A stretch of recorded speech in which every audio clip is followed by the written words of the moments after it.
China.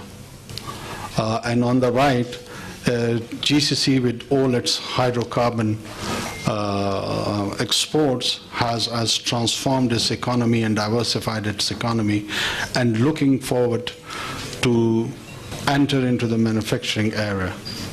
So what do they lack? They do have capital. The banks are filled with the money, but they don't know where to put it. As there is a demographic disadvantage. So they have two options: either import the population to their own countries or take the capital to the framework where the right kind of environment is available, the labor, cheap energy, and so on and so forth. Either they import population from India, Bangladesh, or Pakistan, which has, of course, political implications for the Arabian Peninsula. So the preference probably would be that the capital would flow to those countries. So we have to be more competitive, more attractive to facilitate that journey of industrialization over there.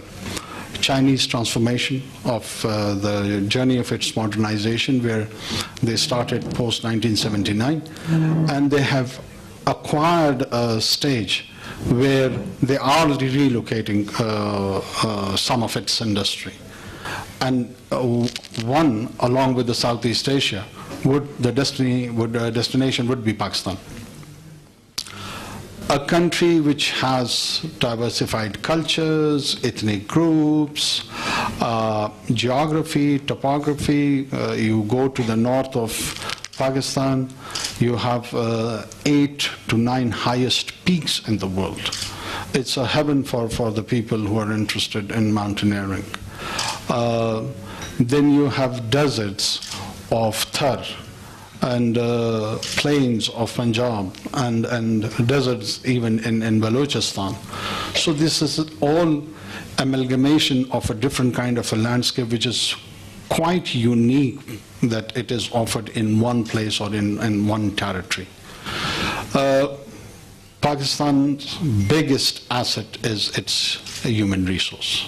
240 million people, 60% of them under the age of 30.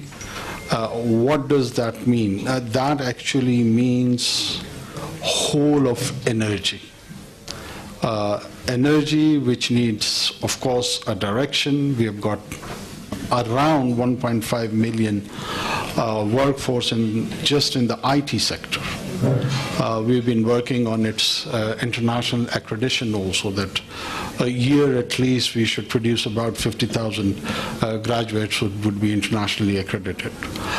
Pakistan's governance structure is improving. Yes, of course we have challenges, but if we can respond to those challenges within 5 months, I'm pretty much sure that any mandated government which would be in place on 9th of February or by the end of February would get it as a blueprint that how did we respond in this short stint. And I'm quite sanguine about that, that people are feeling a deep sense of positivity. We brought improvement, and there was a revamp of the taxation structure. The entire structural changes are happening over there, that how do we collect our taxes. So there are two lessons which is take home, and that is spend less on the government and earn more. So effective government, smart government, less government. And we are partners in the business, in the private sector. We have our own stake with the private sector. We would encourage them to make more money, and we'll tax them, take our share of the business from them, and spend it on the social sector. This is the model. This is the model which can work. This is the model which has worked in many parts of the world, and I'm pretty much sure it would work here as well. Pakistan is a story of identity also.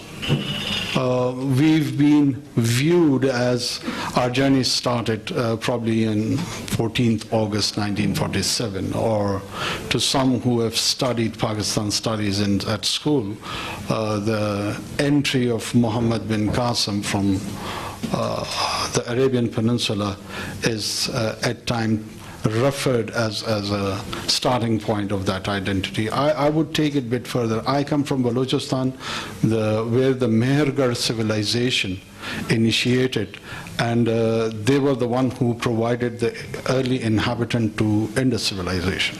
So Pakistan's identity and its story starts more or less about 9,000 to 10,000 years ago. And that was the area where the inhabitation started.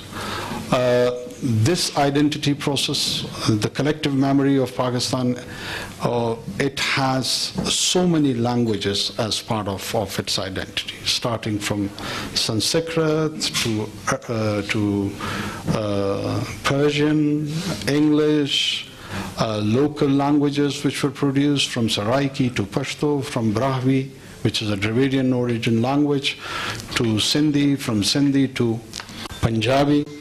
And they all contributed, along with the inspiration from the Central Asian languages, the Turkic-Mongol origin languages. And it crafted a new lingua franca of Urdu. It expressed itself in poetic terms, it produced drama, art. So Pakistan is not just a story of a specific religion, it's way broader than that. It's way broader than that, and there is a lot of interest. Urdu is one of the biggest languages spoken around the world. It's poetry, the classic. We do not have people of less stature than what Goethe is to the Germans, or Shakespeare to the Englishmen. People like Ghalib and the rest have left a lot of a deep mystic impact, and in the manner those expressions have been done. West knows Rumi, but very few knows Ghalib. That is the unfortunate part. We have not been able to showcase him.